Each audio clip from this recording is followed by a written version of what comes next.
ಶ್ರೀ ಸದ್ಗುರು ಶ್ರೀಗಳ ಶುಭಾಶೀರ್ವಾದದಿಂದ ಇವತ್ತು ನಾನು ಹೇಳಬೇಕಾಗಿರೋಂಥ ವಿಷಯ ಅಂದರೆ ಶ್ರೀಧರ ಸ್ವಾಮಿಗಳ ಬಗ್ಗೆ. ಇದರಲ್ಲಿ ಕೊಟ್ಟಂಥ ಒಂದು ವಿಷಯದ ಬಗ್ಗೆ ನಾನು ಈಗ ವಿಶ್ಲೇಷಣೆ ಮಾಡ್ತಾಯಿದ್ದೀನಿ. ಆರೋಗ್ಯ ಭಾಗ್ಯ ಲಾಭೋ ಗುರುಭಕ್ತಿ ಮೋಕ್ಷ ಐಶ್ವರ್ಯ ವಿದ್ಯಾಪರ ತಶೀತಿ ಅಪರ ಸಂಪತ್ತಿ ತೋರ ಔದಾರ್ಯ ಅಂತ ಕೊಟ್ಟಿದ್ದಾರೆ.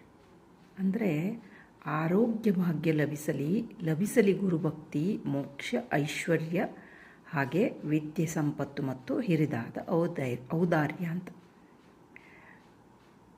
ಈ ಜಗತ್ತಿನಲ್ಲಿ ಸತ್ಯರೂಪವು ಸ್ವತಃಸಿದ್ಧ ಸ್ವಪ್ರಕಾಶ ಅದ್ವಿತೀಯ ಆನಂದದ ಸ್ವರೂಪ ತಿಳಿದುಕೊಂಡು ನಿಷ್ಕಾಮದಿಂದ ಇರುವುದು ಮತ್ತು ಆನಂದವನ್ನು ಪಡೆಯಲು ಈ ಜಗತ್ತಿನಲ್ಲಿ ಮಾಯೆಯಿಂದ ಭ್ರಾಂತಿಯನ್ನುಂಟು ಮಾಡುವ ವಸ್ತುಗಳಿಗೆ ಮಹತ್ಯವೇ ಆತ್ಮತೃಪ್ತನಾಗಿರುವುದೇ ನಿವೃತ್ತಿ ಮಾರ್ಗ. ಅಂದರೆ ನಮಗೆ ಇಲ್ಲಿ ನಮ್ಮ ಮನಸ್ಸನ್ನು ಬೇರೆ ಕಡೆ ತಗೊಂಡೋಗುವಂಥ ತುಂಬ ಮಾಯೆ ಇರುತ್ತೆ, ಅಂದರೆ ವಸ್ತುಗಳಿರುತ್ತೆ. ಅದಕ್ಕೆ ನಾವು ಏನು ಮಾಡಬೇಕು, ಆ ಕಡೆ ನಮ್ಮ ದೃಷ್ಟಿ ಹೋಗದೇನೆ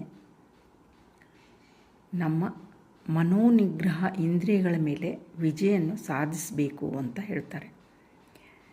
ಮುಂದೆ ವಿಶ್ವಬಂಧುತ್ವ ವಿಶ್ವಾತ್ಮ ಪ್ರೇಮ ಶಾಂತಿ ಸ್ವಭಾವ ಪರೋಪಕಾರ ಎಲ್ಲ ಜನರ ಜೊತೆ ಮಧುರ ಮೃದು ಸತ್ಯ ನುಡಿ ಹಾಗೂ ಪ್ರತ್ಯುಪಕಾರಾರ್ಥ ಉದಾತ್ತ ಆಚರಣೆ ಉಪಾಸನ ಕಾರ್ಯಗಳಲ್ಲಿ ಗುರುಸೇವಾ ಮನೋಭಾವನೆ ಮತ್ತು ಆಲಸ್ಯತನವಿಲ್ಲದಿರುವಂತೆ ನೋಡಿಕೊಳ್ಳುವುದು ನಿವೃತ್ತಿ ಮಾರ್ಗದ ಲಕ್ಷಣಗಳಾಗಿರುತ್ತೆ ಅಂತ ಹೇಳ್ತಾರೆ.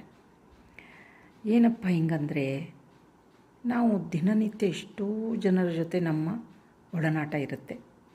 ಆಗ ಅವರಲ್ಲಿ ನಮ್ಮದು ಮಾತುಕತೆ ಹೇಗಿರಬೇಕು ಅಂದರೆ ಮೃದುವಾಗಿರಬೇಕು ಹಾಗೂ ಪ್ರತ್ಯುಪಕಾರ ನಮ್ಮ ಆಚರಣೆ ಆಗಿರಬೇಕು.